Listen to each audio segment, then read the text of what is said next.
비슷하게 아마 그 업계에서 일하신 분들은 다 아시겠지만 뭐 이제 워라밸 이런 건 없고요. 네, 월, 화, 수, 목, 금, 토, 일, 뭐 휴일이고 주말이고 이런 거 없습니다. 이제 일을 할 때는 언제나 이제 일을 해야 되는 거기 때문에 이제 사실 일의 강도보다는 어쨌든 성과를 내야 되는 거거든요.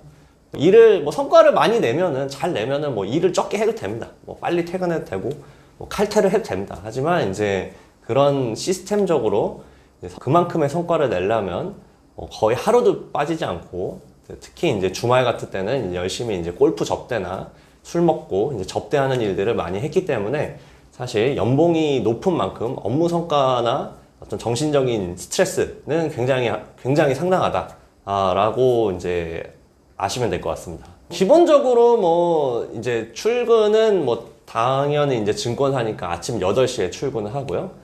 퇴근은 뭐 정규 시간은 6시지만 보통은 이제 낮에는 뭐 이제 업무를 하고 뭐 이제 주로 하는 게 이제 투자 관련된 제안서 같은 걸 만들어서 이제 고객들이랑 낮에는 이제 미팅하고 전화하고 이메일 쓰고 또 밤에는 이제 고객들 만나서 이제 술 먹고 아니면은 이제 외국계 회사다 보니까 이제 밤에 이제 본사랑 뭐 뉴욕이나 뭐 런던, 파리 이런 이제 본사들이랑 이제 전화로 업무 협의를 하는 게 많아요. 그래서 이제 뭐 밤 뭐 8시, 뭐 심지어는 밤 새벽 2시에도 네, 콜이 잡히면은 이제 전화를 해야 되고 네, 그래서 뭐 고객이랑 술 먹다가도 이제 전화해야 되고 술 먹고 나서도 전화해야 되고 그리고 뭐 심지어는 뭐 밤에도 뭐 술 먹고 와서 다시 일이 있으면 또 일을 해야 되고 하는 그런 생활들이 이제 반복이 됐었고 뭐 주말에도 이제 출근을 자주 하고요. 일이 있으면 또 사무실 출근도 하고 아니면 이제 접대를 위해서 이제 골프 약속을 잡거나 그래서 골프장에 나가서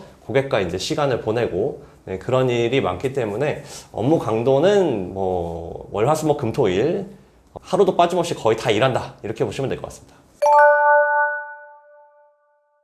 아까 말씀드린 것처럼 그런 어떤 미래에 대한 불안감이 사실 제일 컸습니다. 근데 지금이야 내가 뭐 임원을 달고 연봉을 뭐 3억씩 받고 월급이 이제 빵빵하게 들어온다라는 거는 사실이지만 한편으로는 이 생활이 이제 언젠가는 끝날 것이다 라는 것을 이제 머릿속으로는 이제 알고 있었거든요. 그렇기 때문에 어떻게 보면 미래에 대한 불안감 그리고 이제 코로나 이후에는 사실 모든 경기가 뭐 전반적인 이제 실물 경기도 그렇지만은 금융시장도 굉장히 많이 위축이 됐었기 때문에 사실 이제 회사에서 부여한 목표치를 달성하는 게 거의 불가능한 네, 그런 시절이었죠. 그래서 마치 이제 진흙탕에 빠져서 허우적대는 것처럼 이제 계속 노력은 하고 있으나 실적은 나와주지 않는 네, 그런 악순환들이 이제 반복이 되다 보고 계속 이제 윗사람들로부터는 이제 뭐 질책과 압박과 이런 것들을 이제 받고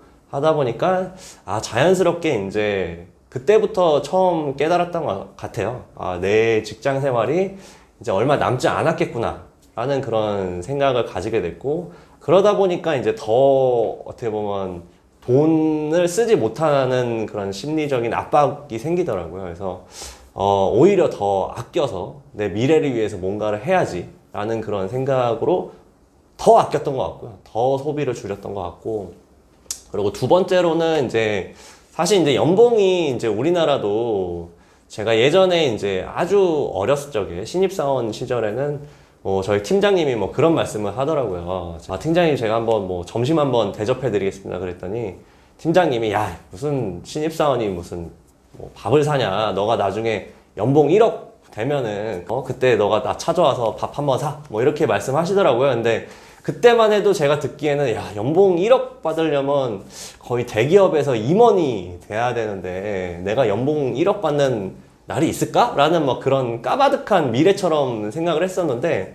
사실 이제 요즘 인플레이션도 심하고 해서 대부분 이제 웬만한 대기업 직장인들 특히 이제 40대가 넘어가고 이제 차장이나 특히 이제 팀장급 이상의 직급을 다신 분들은 거의 다 연봉 1억 받으시잖아요. 그래서 특히 은행이나 이제 금융권 같이 좀 연봉이 높은 분들은 뭐 40대가 되면 뭐 1억 5천, 뭐 이제 증권사 같은 데 뭐 2억도 받으시고, 그래서 연봉이 참 많이 높아졌습니다. 근데 이제 연봉이 저도 이제 2억 넘어가는 순간부터 실수령액은 많이 주는 거죠. 네. 그래서 세금을 엄청 많이 낸다라는 것이 이제 저의 큰 고민 중에 하나였습니다. 그래서 연봉 3억을 받으면은 이제 세금을 한 1억 넘게 내시거든요. 그러면은 이제 3분의 1이 이제 내가 정말 월화수목금토에 정말 죽어라 몸을 갈아 넣으면서 일을 했는데 내가 번 돈의 3분의 1을 세금으로 뗀다. 굉장히 억울하더라고요. 그래서 그때부터 좀 세금에 대한 고민들, 그런 것들이 이제 생겨나기 시작했고요. 그래서 지금의 제가 하는 사업도 이제 어떤 절세, 세금을 줄이는 방법, 특히 이제 직장인들이 세금을 줄일 수 있는 방법 같은 것들을 제가 어떻게 보면 아이디어를 생각해내고 만들어낸 그 사업에 접목을 시킨 게 사실 그때부터였던 것 같습니다.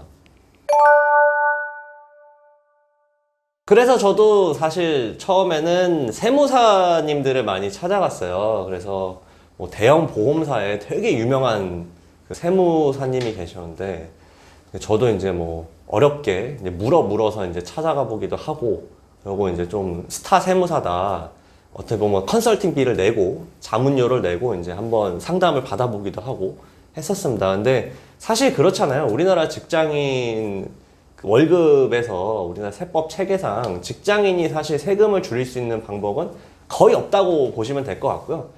그 세무사님도 똑같이 얘기했어요. 직장인이 무슨 세금을 줄이냐.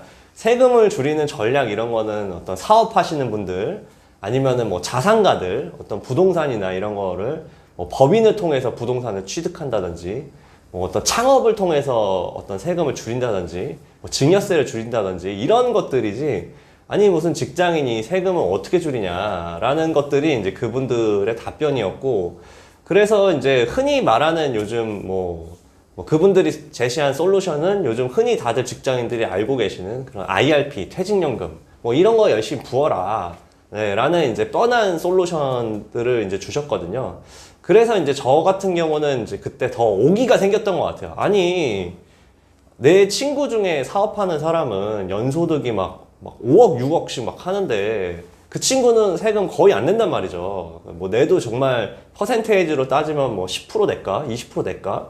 정말 이제 나보다 막 정말 막 좋은 차 막 슈퍼카 끌고 다니고 훨씬 돈을 많이 버는데 세금은 저보다 훨씬 적게 들고, 그 친구가 열심히 안 산다는 건 아니지만 저도 열심히 똑같이 사는데 나는 직장인이니까 세금을 1억 넘게 내고 40% 내고, 이게 너무 억울한 거예요. 그렇잖아요. 직장인들만 세금 더 내라는 법이 어디냐. 그래서 뭔가 이제 절세할 수 있는 방법을 찾아야 되겠다라고 그때 처음에 고민을 했고, 그래서 그때 찾은 게 이제 벤처 투자였고, 그래서 벤처 투자를 활용해서 직장인도 정말 쉽고 아주 안전하게 세금을 줄일 수 있다라는 방법을 찾았었고요. 사실 이제 제가 지금 솔리드스톤 사업을 하는 것도 그때 이제 제가 만든 상품을 제가 직접 제 세금을 줄이기 위해서 이제 개발을 해서 만들었었고요. 저처럼 고민하시는 분들이 많이 계실 것이다 라고 생각을 해서 그런 분들을 위해서 내가 이거를 한번 사업으로 만들어서 상품을 만들어 보자 라고 해서 이렇게 사업을 시작하게 됐습니다.